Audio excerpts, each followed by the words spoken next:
Olá, muito bem-vindo. Estamos aqui para mais uma aula da Escola do Matrimônio. Hoje com o Padre Demétrio, né, a quem já agradecemos. Uma alegria para a gente tê-lo conosco. Vai ser uma aula de muita informação, muito conteúdo importante para você que está se preparando para o matrimônio, para você que já é casado, para você que se interessa pelo matrimônio de alguma forma e quer também entender um pouco mais sobre isso. Então, já acolho o Padre Demétrio.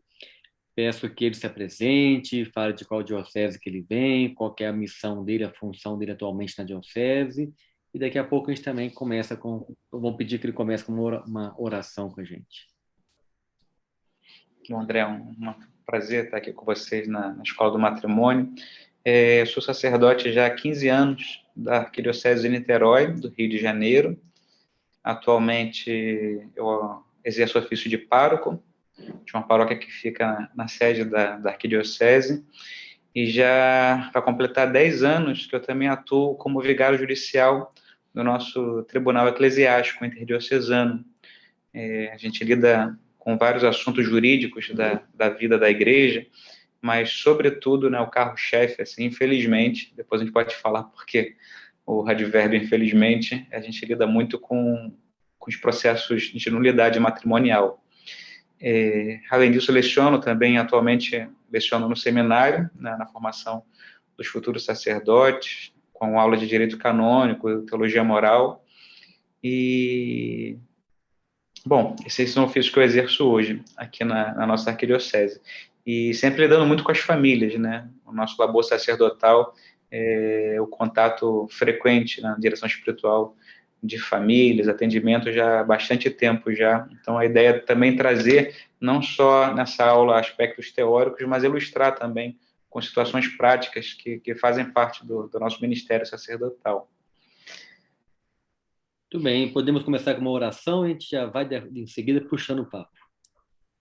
Muito bem, vamos rezar e invocar o Espírito Santo. Em nome do Pai, do Filho e do Espírito Santo. Amém. Vinde, Espírito Santo, enchei os corações de vossos fiéis e acendei neles o fogo do vosso amor.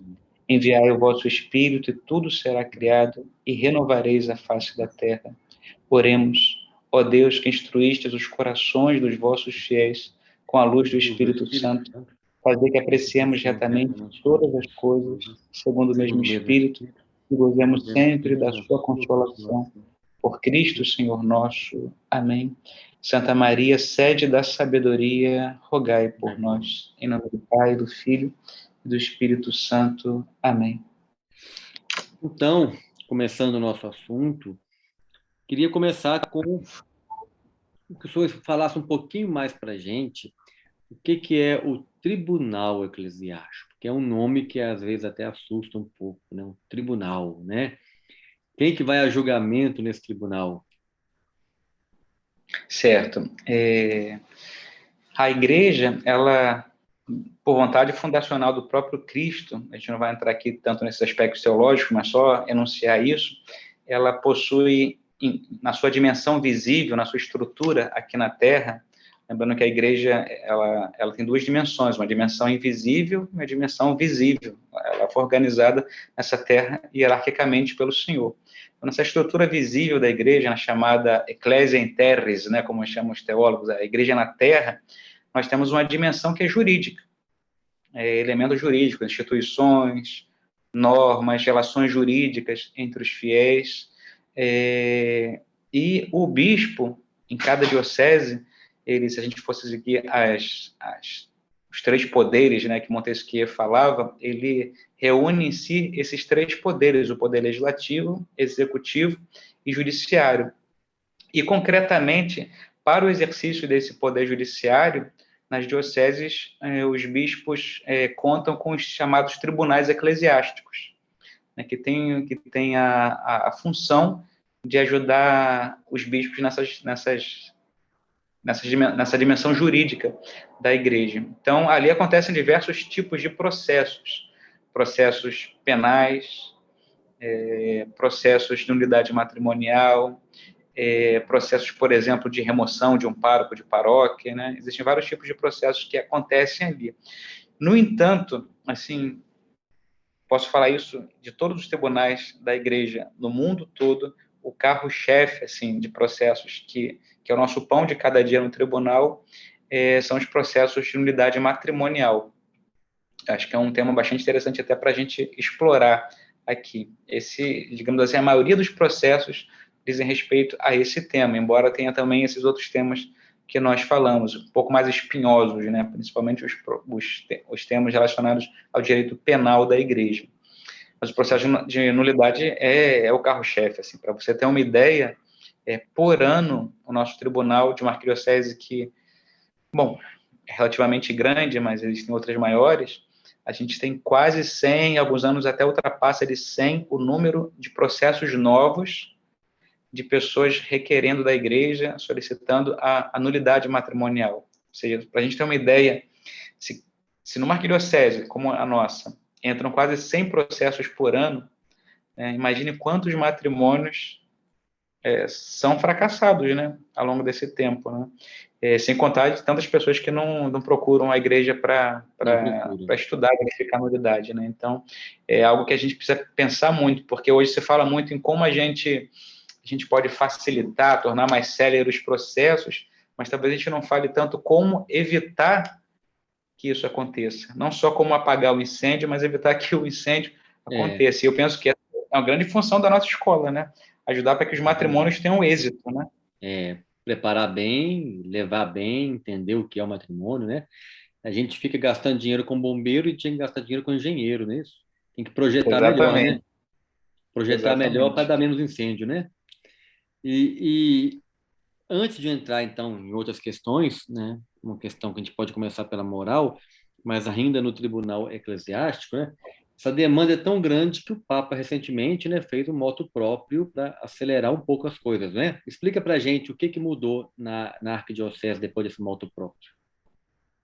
Então, em 2015, o Santo Padre promulgou o motu próprio e a ideia era tornar mais acessível os processos de nulidade para grande parte dos fiéis. Mais acessível, em primeiro lugar, mais econômico, digamos assim, em termos financeiros, de despesas, enfim, e também mais céleres, né, que aconteça de forma mais rápida. Então, concretamente, a grande mudança desse motu próprio, que fez com que o tempo de duração de um processo de nulidade fosse abreviado assim de modo muito significativo, foi a não necessidade de que um processo passasse por duas instâncias, por dois tribunais diferentes. Até então, antes desse motu próprio, você tinha um processo que percorria todo um tribunal, um processo, um iter, né, um itinerário que percorria durante 1 ano, 2 anos ou mais num tribunal, era promulgada uma sentença e necessariamente esse processo passava para um tribunal de segunda instância e praticamente se fazia todo o trabalho novamente. Então, nós tínhamos aí processos durando 10 anos, 5 anos, o número varia bastante, mas eram processos bastante longos. Então, com essa não necessidade de uma segunda instância, o processo foi muito abreviado. Então, a gente tem processos aí que duram 1 ano, inclusive até menos, dependendo de cada situação concreta. E a ideia também é tornar mais acessível do ponto de vista econômico também para os fiéis a justiça da igreja, né? Então, o Santo Padre pediu para os bispos, né, pensarem em mecanismos para facilitar isso.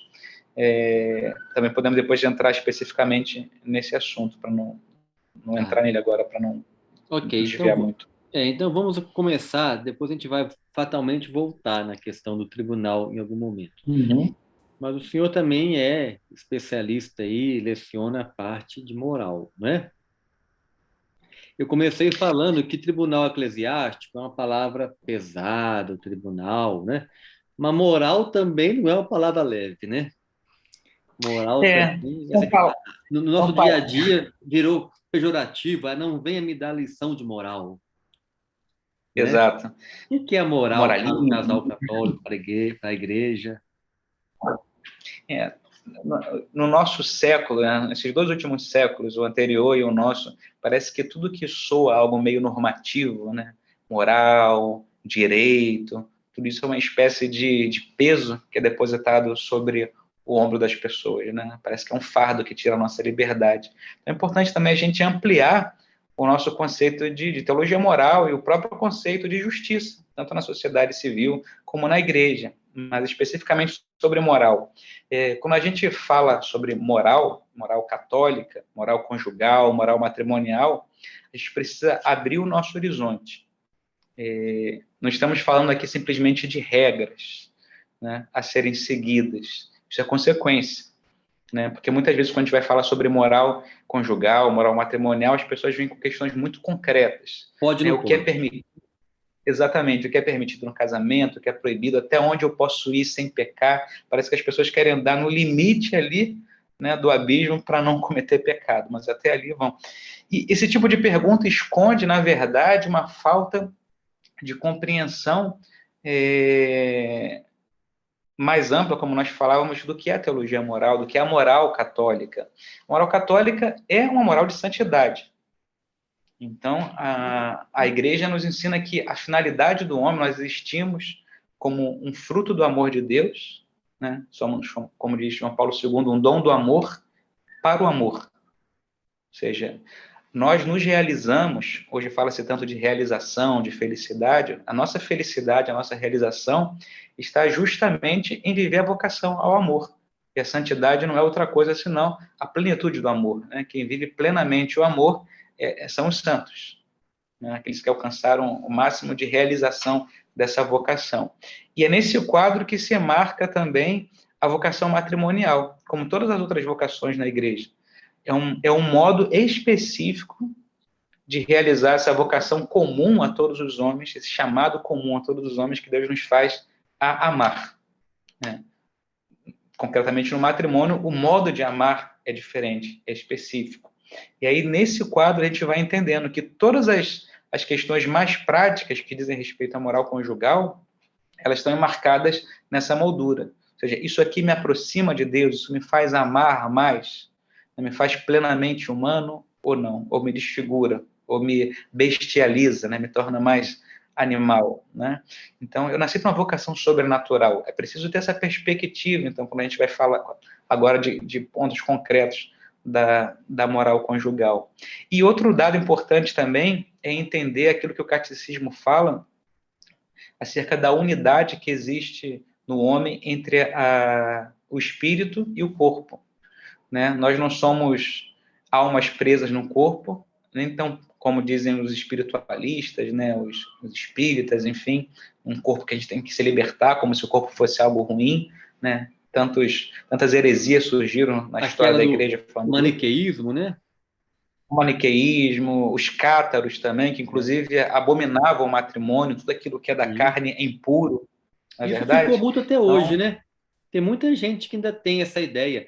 A gente falava, o senhor vai falar da questão moral, mas eu já ouvi casos assim de casais que, para ter relação sexual, apagava a luz do quarto, virava Nossa Senhora de costas assim, porque chegou a parte feia do matrimônio. Exato, e uma certa compreensão de que a relação íntima, a relação conjugal fosse quase uma permissão, né, que eles alcançam agora pelo matrimônio. É um mal que Deus tolera para poder reproduzir algo assim. Exato, né? Um mal tolerável, assim, né? É. Para alcançar um bem. E a gente tem que entender que não. Que a gente não é só alma, mas é corpo também. E o nosso corpo foi criado por Deus, e podemos dizer, usando a expressão do Gênesis, né? Que Deus viu que era bom. Esse corpo também somos nós. E então, essa vocação a amar, ela se realiza não só intimamente na nossa alma, mas também por todos os nossos atos externos. Ou seja, aquilo que o corpo faz, aquilo que o corpo realiza, é também expressão de uma busca dessa santidade. Então, a gente não pode ver uma dicotomia entre essas duas dimensões na natureza humana, certo? Isso tudo serve como uma espécie de pano de fundo para a gente entender a moral. Então, dois aspectos aqui que a gente destacou. Primeiro, a moral católica é uma moral de santidade. Então, tudo que a gente vai falar aqui é para perguntar, é para responder a pergunta: isso me faz mais santo ou me desvia da santidade? Isso me faz amar melhor ou não? E o segundo tema também, que serve como base de tudo isso, é a perspectiva dessa unidade, né? Corpore et anima unus, né? Um corpo e uma alma. Não somos só uma alma e nem tampouco somos só o corpo, como diz o outro extremo, né, dos materialistas. Essa tentação é um pouquinho menos comum entre nós. Hoje em dia o espiritualismo tá mais em vigor. Né? É verdade. Agora o senhor fala dessa questão de já passou este pano de fundo, essa moral da santidade, e é muito interessante tê-lo conosco, porque o senhor, além de ser conhecedor da moral, atua no tribunal, né? Está lá conhecendo, vendo os dramas que chegam no tribunal. Também acompanha famílias, né? Nesta sua atividade pastoral, tribunal, famílias, atividade acadêmica, o que o senhor vê que as famílias têm que conhecer mais urgentemente sobre, ou os casais, mais urgentemente sobre moral e moral familiar, moral conjugal? Tá. Um tema que eu imagino que tenha sido explorado em outras aulas da nossa escola, que é um tema também que deve ser aprofundado bastante, que não é propriamente uma resposta a essa pergunta, mas que é uma base que falta, é a questão da formação humana. Então, assim, antes de qualquer coisa, antes de a gente falar de propriamente da moral matrimonial, é importante que a gente tenha uma boa base. Eu acho que isso aqui talvez seja a maior carência que nós temos, né? A formação nas virtudes humanas. E nesse sentido, a gente poderia dizer que a formação para o matrimônio começa já na infância. Isso. Né? Porque é ali que vão sendo enraizadas as virtudes que vão solidificar uma família no futuro. Né? Então, a questão das virtudes humanas, tudo aquilo que é próprio, né, da condição humana, nos vai fazer mais dispostos a receber a graça do sacramento. Então, esse é um tema que eu acho que deve ser bastante explorado. Mas, especificamente, qual deveria ser a formação que as pessoas precisam ter para edificar um matrimônio sólido? Primeiro, uma concepção boa, dogmática, acerca do que é o sacramento do matrimônio. Quais são as suas propriedades, quais são as suas finalidades, e que a gente pode até explorar um pouco alguma delas, se for o caso, dentro da dimensão canônica, dogmática. E outra é como viver isso. Então, saber o que é o matrimônio e como se vive isso, né? No dia a dia. Se a gente puder já explorar um pouquinho vontade, esse tema... O professor é o senhor para conduzir a aula. O matrimônio, em primeiro lugar, ele é uma realidade natural, né? A primeira instituição que Deus estabeleceu nessa terra. Então, está escrito, está desenhado na própria natureza humana. Ou seja, o homem é um ser para o outro. Né? O homem se realiza em relação a um outro eu, como disse o Papa João Paulo II na Mulieres Dignitatem, né? Eu sou um ser em relação a outro. Então, naturalmente, existe no coração humano uma inclinação a essa complementaridade. E é até bonito que, anatomicamente, né, se percebe que o homem e a mulher se complementam. Isso deveria ser uma coisa tão óbvia, hoje em dia não é tão óbvio assim, porque a gente perdeu a perspectiva realista, né, da contemplação do nosso mundo. E então, naturalmente, o homem tende a essa complementariedade. Podemos dizer assim, que naturalmente o homem é chamado ao matrimônio. Por isso, até, permita aqui um parênteses, ninguém pode ser obrigado a viver o celibato. Quando alguém diz, por que a igreja obriga os padres a não casarem? Então tem que dizer, olha, a igreja não obriga ninguém, porque se a igreja obrigasse, violaria uma vocação que é natural do homem. Não é? Então, o celibato ele sempre é abraçado voluntariamente, porque eu quero. Porque, naturalmente, o homem e a mulher têm a tendência a essa complementaridade.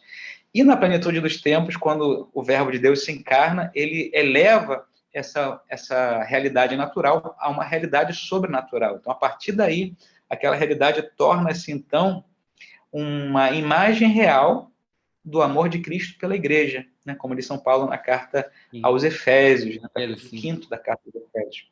Ele deve ter sido explorado também aí em alguma aula. E essa é a realidade maravilhosa do matrimônio, né? Ou seja, o amor de Cristo pela igreja, que é o modelo de todo amor, não há amor maior do que aquele que dá a vida, né? O amor que dá a vida, o amor que se doa inteiramente, é o amor que deve ser vivido, que deve ser realizado em cada matrimônio concretamente. Né? existencialmente se vive essa realidade, então, teológica do sacramento do matrimônio. Então, esse amor, ele guarda consigo algumas propriedades que são fundamentais, e quem vai casar precisa ter isso presente, quem já casou também precisa reativar isso, né, para que seja uma realidade atual na vida de cada um. Quais são as propriedades essenciais do matrimônio? E aqui a gente já entra num campo do direito canônico, né? A indissolubilidade e a unidade, né? Unidade e a indissolubilidade. Ou seja, o que significa a unidade? Isso, que é a unidade também. É unidade, a unidade, um para com uma. Um e um. Né? Um e uma. Ou seja, não existem aqui terceiros.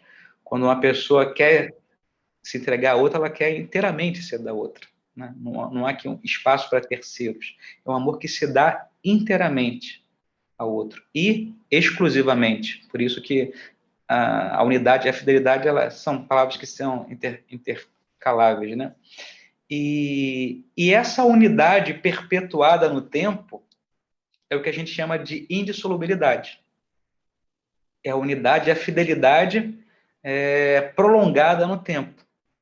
Quem ama quer viver para sempre com o outro. O amor não tem prazo de validade. Né? O filósofo personalista francês Gabriel Marcel dizia: amar é dizer ao outro, tu não morrerás. Eu quero que você viva para sempre, eu quero sempre ter ao seu lado. Nada de que seja eterno enquanto dure, né? Mas eu quero que dure por toda a vida, eu não quero que isso tenha fim, não tem prazo de validade. Né? Não há teste, não há test drive para o matrimônio. Né? É para sempre, é um lançar sem freios.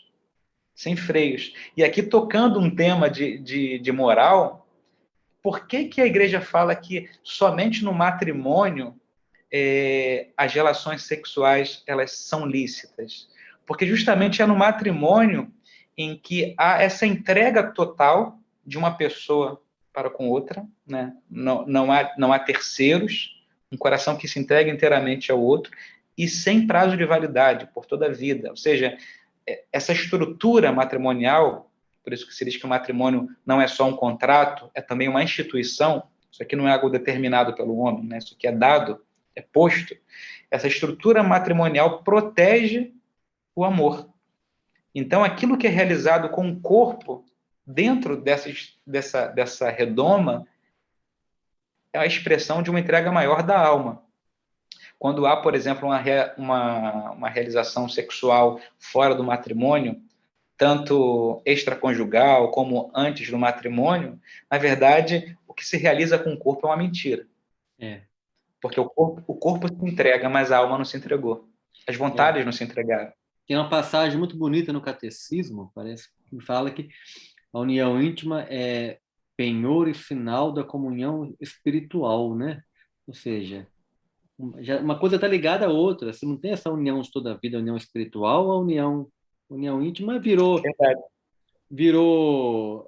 extinto, né? Virou um cachorro encontra ali, tem relação com a cadela, encontra com a outra e vai ter com a outra também. Ou seja, não tem sentido, não tem união espiritual, né? Exatamente.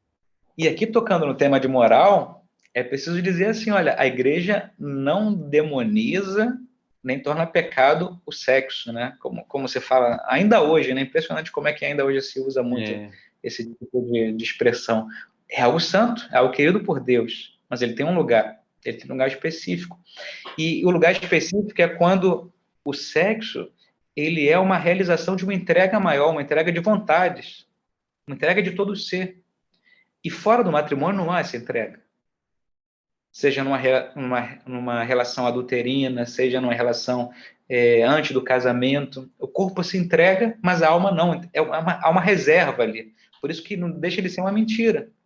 Né? O sexo ali é uma mentira, de algum modo. É algo só exterior mesmo, né? Exato. Não é pleno, não é uma entrega real. Uma entrega sem freios, né? Eu sou teu e você é minha. Não é isso. Então, antecipando um pouco um tema, esse dado é importante, né, dessas duas propriedades, a unidade e a indissolubilidade. Tanto é assim, André, está antecipando aqui, que uma das possíveis causas de nulidade matrimonial é quando falta no consentimento matrimonial uma dessas duas propriedades. Quando uma pessoa exclui uma dessas duas propriedades do matrimônio, ou a unidade, né, a fidelidade, ou a indissolubilidade. Então, uma pessoa casa sem o ânimo de viver isso, não contraiu o verdadeiro matrimônio. Então, é necessário, Ou assim, quando a seja, gente vai ela casar. falou da boca para fora. Exato. As palavras não coincidem com a disposição interna, né? O que houve aí foi uma simulação. Então, eu acho que quem está acompanhando também vai ficar curioso, como eu fiquei. Como que a igreja percebe isso? Que o que ela falou não coincidia com a disposição interior dela? Então, geralmente as provas são testemunhais, na grande maioria dos casos. Então, se houve as partes, né? A gente está antecipando aqui várias coisas, então a Sim, gente pode eu depois acho que tentar amarrar é isso. ótimo. Mas, geralmente, a maior parte das provas são provas testemunhais, então são ouvidas as partes, né? O ex-marido, a ex-mulher, e testemunhas que presenciaram a história de ambos, tanto antes de casar como depois de casar, enfim. E pelo comportamento das partes se pode detectar isso. Às vezes a coisa pode ser muito evidente. Por exemplo, sinais claros de que um dos cônjuges já traía o outro durante o namoro, o noivado, e continuou traindo posteriormente. Cara, um ato externo, por isso que a gente fala, corpo e alma estão unidos. Um ato externo prova que nunca houve uma disposição da alma de viver uma real fidelidade. Então, esse é um modo, por exemplo, de provar. Né? Então, são provas testemunhais na maioria dos casos. Às vezes a própria pessoa confessa. Olha, eu casei, mas falei com ela. Se não der certo, a gente termina. Então, não houve verdadeiro matrimônio, porque não quis viver aquilo que é próprio de um sacramento do matrimônio, né? que é a indissolubilidade. Entendi. A promessa foi mentirosa, né? Não houve casamento. Exato. Né? Tecnicamente, o que a gente chama de simulação. Sim, sim. Bom, mas eu te cortei com essa pergunta de como que prova, né? Eu que tirei do assunto aí. Mas eu estava falando dessa questão dessa unidade, da questão da relação sexual, da moral, Isso. quando você estava falando para a gente do que um casal tem que saber sobre moral conjugal. Certo. Então, entender que tudo aquilo que os esposos realizam, tudo que é nobre, tudo que é puro, propriamente humano, é santo, é santificado. Um dado que foi, assim, digamos, uma novidade, entre aspas, no século XX, embora doutrinalmente a igreja nunca questionou, mas na prática sempre foi visto assim com um certo receio, é o dado de afirmar que o matrimônio é uma vocação sobrenatural. Não é uma permissão. Para aqueles que não vão alcançar a perfeição máxima da vida religiosa, da vida sacerdotal, podem casar, assim eles podem alcançar o céu. Não, Deus chama especificamente pessoas ao matrimônio como uma vocação sobrenatural. E, portanto, tudo aquilo que diz respeito à vida matrimonial, seja, por exemplo, a intimidade do casal, a educação dos filhos, o trabalho cotidiano, tudo aquilo que permeia a vida de um lar, é santificável, né? É matéria-prima para a santidade. Mas, inclusive, a relação conjugal, a intimidade conjugal, sim, não é difícil a gente encontrar em alguns autores, inclusive em santos, né, a afirmação bastante assim audaciosa de que a cama de um casal se torna um altar. A gente pode entender isso e aplicar também outras realidades. A mesa de trabalho de uma pessoa que trabalha santamente pode se converter num altar, né? Mas todas as relações nobres e próprias da vida conjugal, elas são santificáveis. Ou seja, um casal não só pode ter a intimidade conjugal, senão que o casal deve, e mais ainda, o casal glorifica a Deus fazendo isso. Digamos assim, é um ato de louvor a Deus, é um ato de glória a Deus, quando o casal faz isso. Então, não só não tem que esconder, nem se esconder um do outro, mas entender que aquilo é algo santo, é puro, é nobre. Claro, a nossa natureza humana, ela é ferida. Nós trazemos em nós as consequências do pecado original. E é por isso importante lembrar que a sexualidade, a vivência da intimidade do casal, ela precisa ser também norteada pelos princípios morais da igreja. A gente não pode se deixar levar por tudo aquilo que a natureza ferida pede. Por isso é importante o conhecimento da moral católica, principalmente no que diz respeito à virtude da castidade. Sim, castidade matrimonial. Porque o que é castidade? É a ordenação racional da minha sexualidade. Ou seja, é ordenar a minha vida sexual para que eu alcance a santidade. Então, essa ordenação, seja na vida de um celibatário, seja na vida casada, seja na vida de um solteiro, essa ordenação é dada pela virtude da castidade, que é uma virtude positiva. Né? Também é uma virtude que é vista muitas vezes como algo negativo. Também. Não, a castidade me ajuda a usar a minha sexualidade para amar, não para ser egoísta, para buscar apenas um prazer. As pessoas confundem muito castidade com abstinência sexual, com... Exato. Eu agora estou vivendo a castidade. Não, mas o que é viver a castidade, né? A castidade do solteiro é uma, a castidade do casado é outra, né? O que é viver a castidade? Exatamente. E, concretamente, não sei se a gente já pode entrar agora em alguns aspectos práticos da moral conjugal, na intimidade do casal, a gente nunca vai dizer isso que é também muito comum, né? Entre quatro paredes vale tudo. Não é assim. A relação conjugal é santa quando ela é vivida retamente, ou seja, segundo a natureza humana. Né? Então, concretamente, como é que a gente poderia dizer que uma relação é lícita? O que falar de uma relação conjugal, entrando em termos até bastante concretos? Uma relação conjugal, a relação íntima de um casal, ela deve salvaguardar as duas dimensões próprias do ato sexual. Que dimensões são essas? Dimensões que aparecem na Gaudium et Spes, na Humanae Vitae, no Catecismo da Igreja, ou seja, reiteradamente pronunciadas pelo magistério. As dimensões unitiva e procriativa. Ou seja, o ato sexual ele tem duas dimensões. Uma, unir os esposos, né, que são já uma só carne, isso é manifestado no ato conjugal, e também a abertura à vida, ou seja, não há freio em nossa entrega. A gente se entrega plenamente e está disposto a querer o que Deus quer para o nosso futuro. Se Deus quiser que a gente tenha mais filhos, que vamos ter, enfim. Então, para que se preserve a união dessas duas dimensões, é necessário que fisicamente, digamos assim, que o corpo respeite algumas regras. Por exemplo, o que a igreja fala para que um ato sexual de um casal seja completo? Aqui a gente está falando, obviamente, de um ato que se realiza dentro do matrimônio, como a gente falou, que é o único lugar onde esse ato se realiza de modo pleno e sem mentiras, né? Onde se realiza na verdade. Então, entrando em questões bem concretas, André, que haja a ereção do membro viril, a penetração e a ejaculação no interior da mulher. Então, são três questões bem concretas, mais concretas do que isso, impossível, questões bastante biológicas, a gente está falando aqui, que são as condições necessárias para que a gente se respeite essa união das duas dimensões. Se falta isso, vai faltar a união das duas dimensões, procriativa e unitiva, certo? Então, aqui a gente está diante do chamado ato conjugal completo, que é o único ato que gera novas, que abre, né, a possibilidade para a geração de novas vidas. E aqui a gente poderia falar uma coisa interessante sobre os atos incompletos, tanto os atos complementares como os atos preparatórios.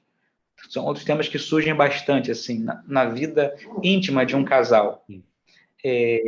O que a igreja fala acerca dos atos incompletos? Atos incompletos, a gente fala de todos aqueles que não terminam numa relação sexual. Por exemplo, beijos, abraços, toda espécie de carícia física entre os esposos. O que a moral da igreja fala sobre a liceidade desses atos? Então, a princípio, são lícitos todos os atos entre esposos, abraços, beijos, carícias, que até gerem excitações, desde que não haja o risco de haver poluição,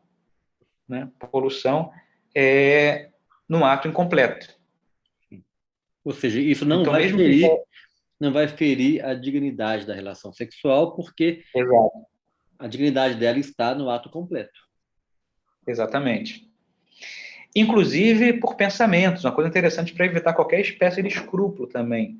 É Eu vou, completamente lícito. eu Ah, vou te pedir para dar uma paradinha e a gente vai fazer um corte agora, porque eu vou ter que atualizar o nosso link aqui. tá ótimo, a gente faz Tá? A isso. gente volta falando dos pensamentos. Tá ótimo. Então, nós fizemos um corte aqui, porque a gente teve que reativar o link, mas voltamos. E o Padre Demétrio falava para a gente da questão dos atos incompletos, ia falar de pensamentos, né? Exato. Para evitar qualquer espécie de escrúpulo, é completamente lícito, por exemplo, o esposo ter pensamentos de intimidade em relação à sua esposa e vice-versa. Diferente de pensar em outra pessoa, um terceiro, né?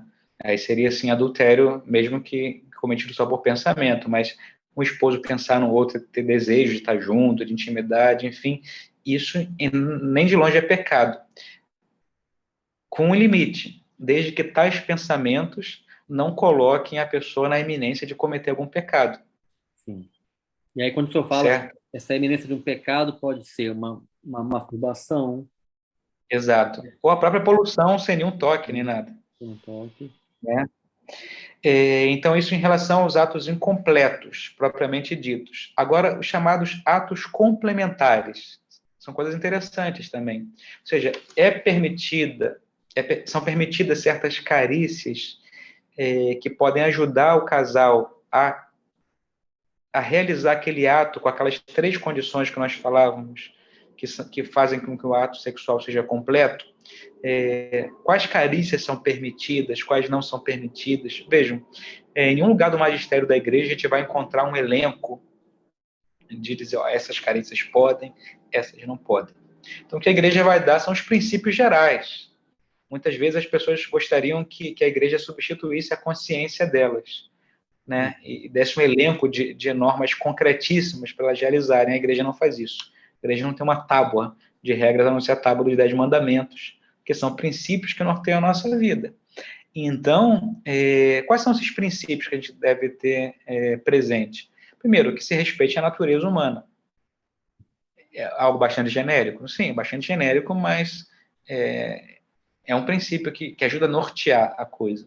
Segundo, que sejam expressões de uma verdadeira entrega de amor, e não simplesmente de fantasias loucas que podem ocorrer na cabeça de alguém. Né? Então, é um ato de entrega, de amor, de respeito pela figura É. do outro. Você quer, ou quer só imitar alguma coisa que viu em algum lugar, né? Exato. Porque há um risco muito grande da gente desnaturalizar a relação conjugal e até instrumentalizar a pessoa do outro.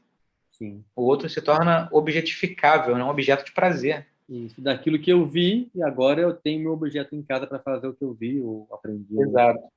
Então, que se respeite a dignidade do outro cônjuge, que seja um ato de amor, de entrega. Enfim, são princípios que ajudam a nortear. E aí, cada um com a sua consciência bem formada, né, de uma pessoa que se supõe que busca uma vida de oração, uma vida sacramental. É claro que nessa consciência ela vai conseguir ouvir a voz de Deus, embora seja algo de certa forma subjetiva, mas você tem os princípios doutrinais bem claros. Você tem uma vida de oração, uma vida sacramental. Se uma pessoa se desvia, ela percebe. Deus fala na consciência, isso aí Agora, não também faz. tem as pessoas que chegam muito no escrúpulo, né? Pro lado do escrúpulo, tudo é pecado, não pode me tocar, não pode me beijar. Essas carícias te ajudam a experimentar o prazer e a viver melhor, né, a relação completa, sim. E, inclusive, há certas carícias que casais precisam delas para que consigam concluir o ato. Né? Se tudo está ajudando a concluir isso e respeita essa dignidade da pessoa, é um ato de amor, de carinho real, é claro que isso é lícito. A Tá? gente recebe Então, muitas perguntas assim, neste nosso tempo de acompanhamento de casais, né? A gente não comentou, nós temos 22 anos acompanhando casais para o matrimônio, e depois chegam muitas perguntas desse tipo. Elas querem um índice do pode ou não pode, Exato, e a gente ensina a pessoa a refletir, né, o que é natural, o que é para a dignidade do ato, né, o que realiza também, né, o que não faz sentido exato, bem, não faz ter prazer, e as pessoas exato. querem respostas. O senhor falava dos atos complementares, das carícias, né? O que, por exemplo, que o casal deve evitar? Tem alguma coisa, alguma dica? Concretamente, de ato concreto?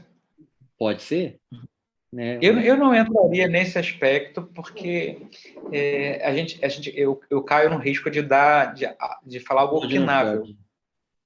É, Opinável.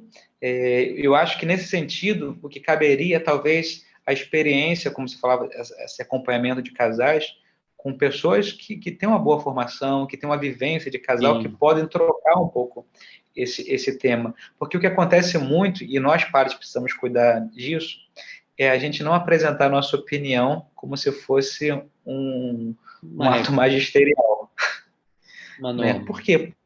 Exato, a igreja ela não desce em aspectos tão finos, assim, tão concretos. Então, assim, o que eu posso fazer é opinar, olha, a princípio parece que sim, parece que não, mas eu não posso ser taxativo diante de É. coisas muito concretas, porque o próprio magistério não vai falar sobre isso. Porque senão ele teria uma lista lá, você ia consultar, isso Exato, aqui pode, aquilo ali não pode, está na lista lá errado, seria né? mais fácil. Seria, Agora, mas André, só para fechar essa questão dos atos complementares, nós falamos dos atos preparatórios, mas também não se fala muito dos atos complementares. Por exemplo, imagine uma situação, isso aqui eu sigo um autor espanhol muito reto também, já atuou em vários sinos da igreja, enfim, sobre matrimônio. É,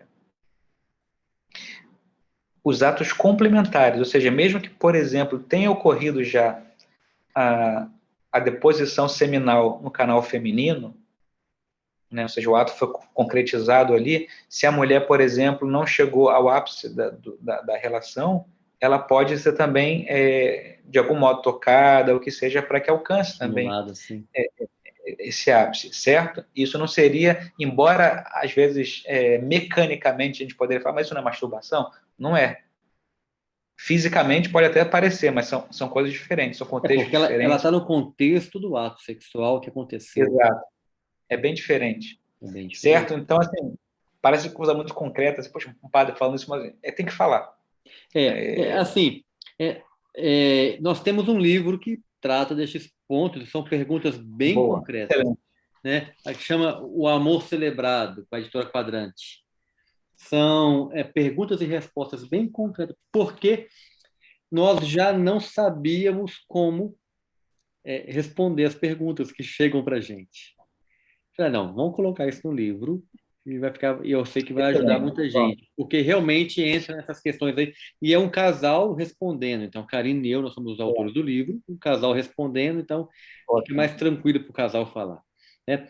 Mas eu te perguntava assim sobre o que o casal não deve entrar, mas assim pensando também nessa questão de deixar se levar por modismos, deixar se levar por coisas de televisão, fantasias, ideias, né? Tem casais assim que vivem mal a vida íntima porque se baseiam nas super-homens, super-mulheres de TV e que então o casal tem que viver com naturalidade e pureza, né? Saber que pode ser Exato. realizador, pode ser intenso, pode ser profundo, mas tem que ser puro e natural, né? Não pode ser Isso uma existe também cópia.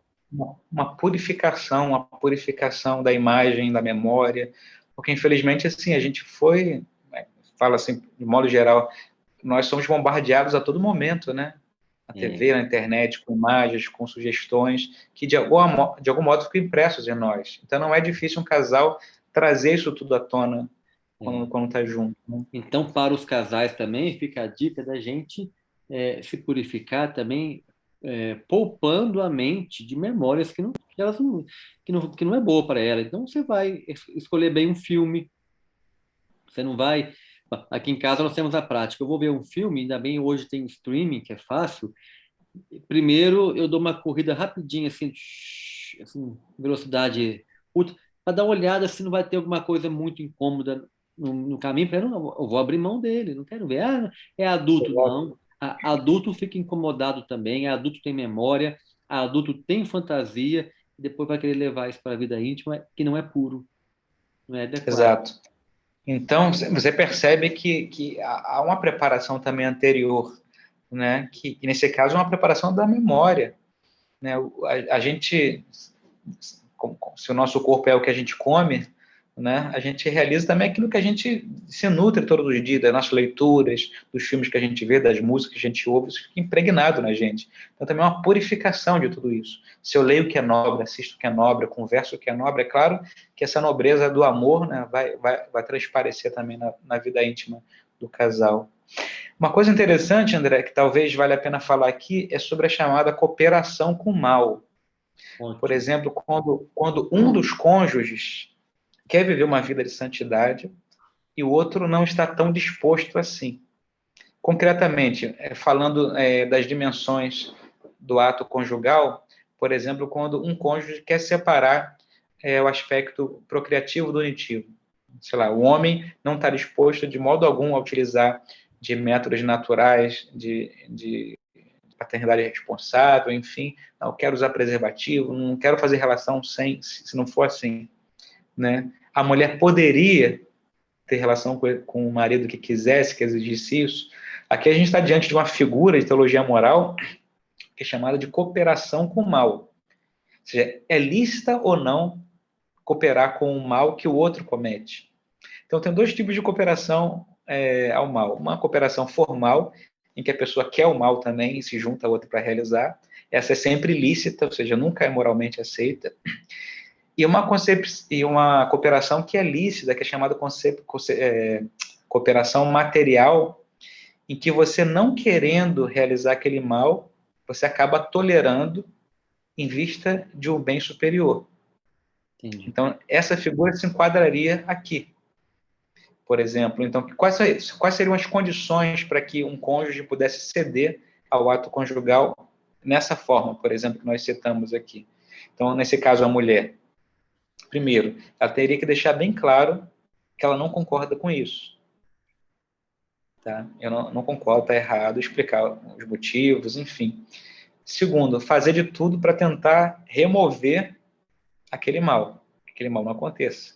Não, convencer o marido, enfim, rezar por ele, todos os meios necessários. E terceiro, que o bem realizado seja proporcional ao mal tolerado. Não ao mal feito, ao mal tolerado. Sim. Porque a mulher em si não está fazendo nenhum mal nesse caso. Qual o bem proporcional aqui? A estabilidade do matrimônio, Sim. né? A união ali dos dois. Ah, mas se eu não tiver uma relação com meu marido, eu coloco ele em risco de cometer um pecado solitário, de cometer um ato de infidelidade do matrimônio. Então, o bem realmente aqui é proporcionado. Então, nesse caso, o cônjuge poderia cooperar com o outro, mesmo não querendo aquilo, seguindo essas condições. Aí entra também a questão do débito conjugal? O débito conjugal, sim, porque ao casar-se, um cônjuge adquire um direito sobre o outro cônjuge. O Código de Sim. Direito Canônico Antigo falava até na expressão ius in corpore, né? In corpus, o direito no corpo do outro. Eu tenho direito ao seu corpo, um adquire direito de ter o outro para si, porque eu sou teu e você é minha, É né? uma Uma do carne, outro. né? Então, uma carne.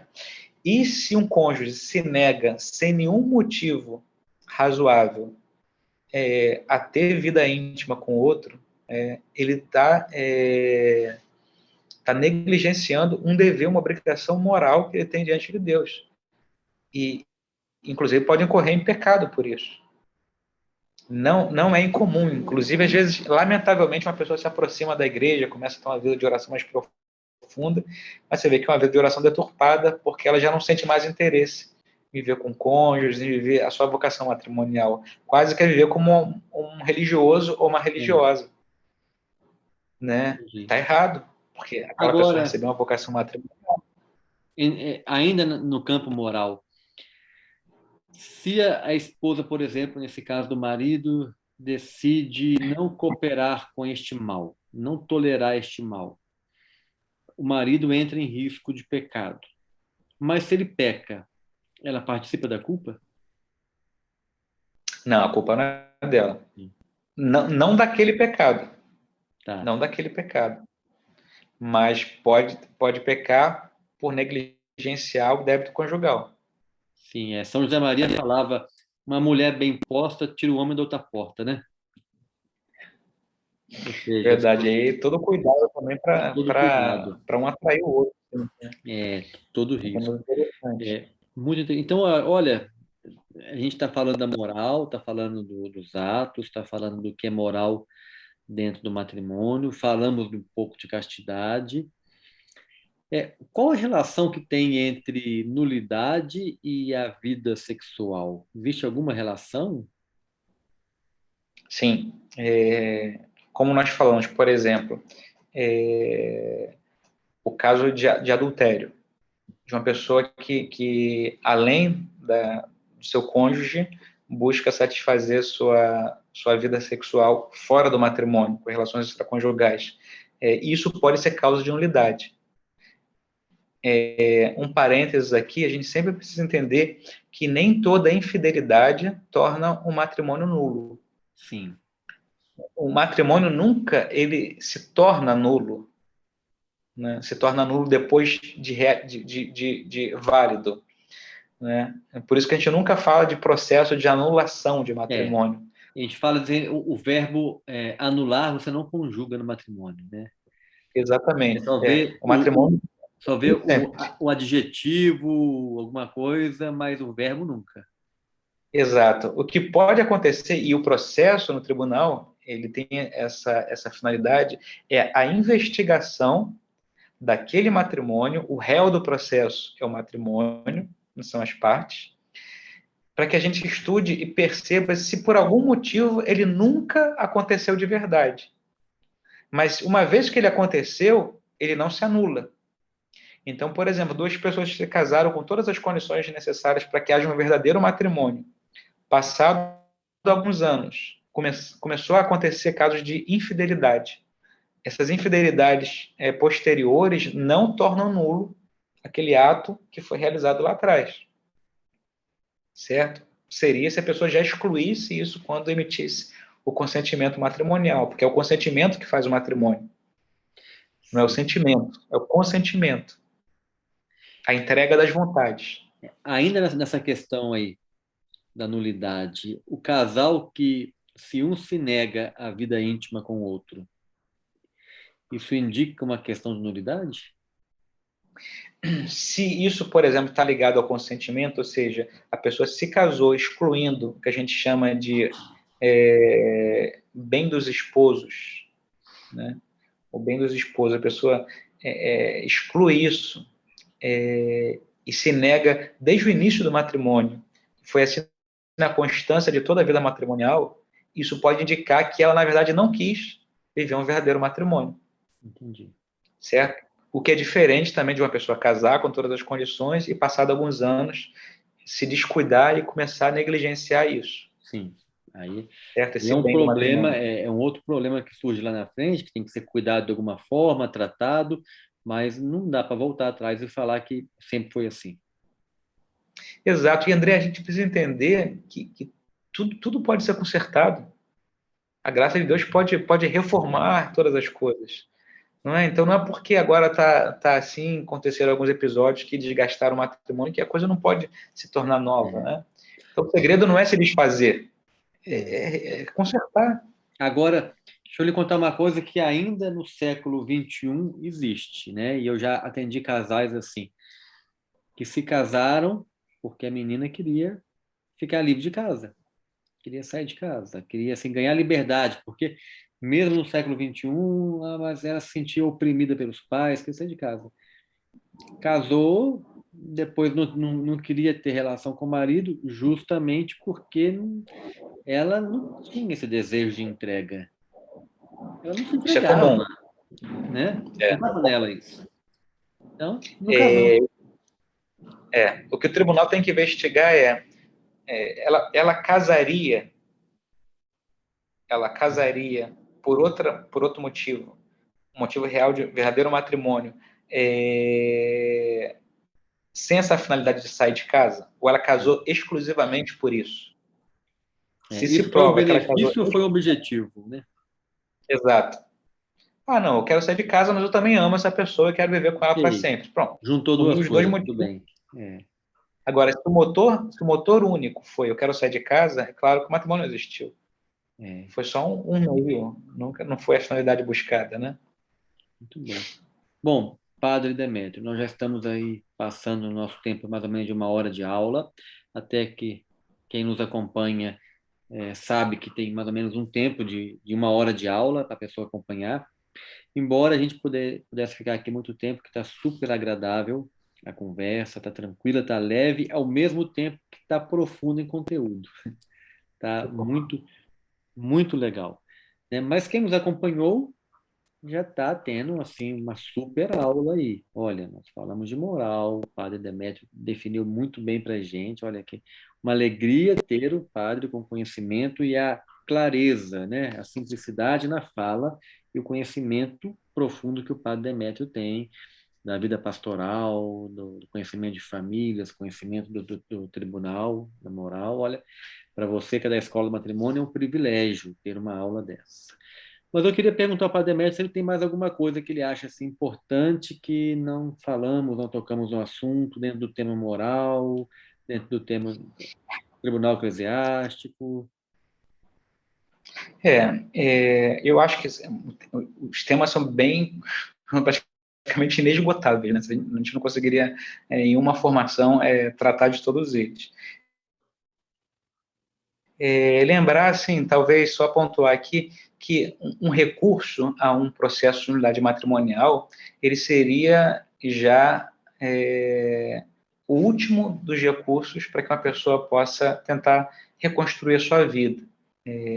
Ou seja, não com uma pessoa que está junta com outra, né? Estão vivendo ainda a vida conjugal, ainda que entre trancos e barrancos, deve pensar em nulidade se há constância ainda de vida matrimonial, certo? Porque muitas pessoas, a gente vê, às vezes é muito comum, um casal briga entre si e já começa a falar de nulidade. Né?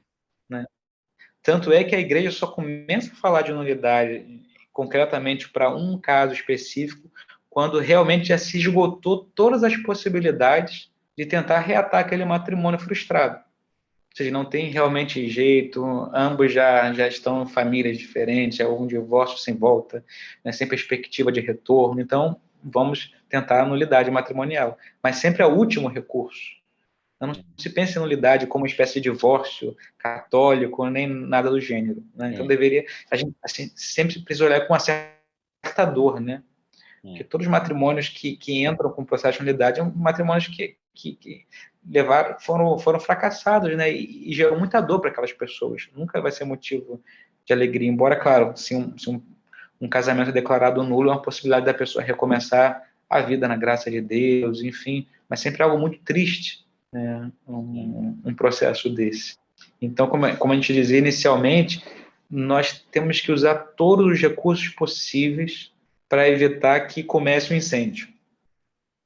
Falar pouco de apagar o incêndio, tentar que se evite. Eu acho que nós, enquanto igreja, temos feito ainda muito pouco em relação a isso. Um bom alerta, né? Nulidade não é para ameaçar o outro. Olha, eu vou lá buscar nulidade, hein? Não é assim, né? Nulidade é algo muito sério, muito traumático também. Exato. E não é um divórcio, né? Como as pessoas pensam também. É verdade. Muito obrigado. Outra coisa que é triste também, hein? Nem todo casamento frustrado é nulo, hein? Sim, o senhor tem uma ideia de um percentual de processos que dão entrada que não consegue a nulidade? Percentualmente, a maioria tem sido declarado nulo. Em nosso tribunal, eu creio que de modo geral, nos tribunais espalhados pelo mundo afora. Porque para dar entrada já é uma orientação prévia também, né? Sim, para que se entre com o processo, é necessário encontrar ao menos uma certa fumaça ali no incêndio. Sim, senão não entra, né? Se não tem nem fumaça, não vale a pena entrar. Verdade, entendi. Muito bem. Isso mesmo. Tá bom, muito obrigado, Padre Demétrio. Vamos pedir que o senhor encerre nos dando a bênção. Pode ser? Muito bem. Vamos pedir então a Sagrada Família de Nazaré, que interceda por cada um das nossas famílias, cada casal que nos acompanha, para que nós possamos viver e colocar em prática tudo aquilo que nós aprendemos da Igreja Nossa Mãe. Por intercessão da Sagrada Família de Nazaré, abençoe-vos Deus Todo-Poderoso, Pai, Filho e Espírito Santo. Amém. Muito obrigado. A você, querido aluno da Escola do Matrimônio, muito obrigado também. Até a próxima aula.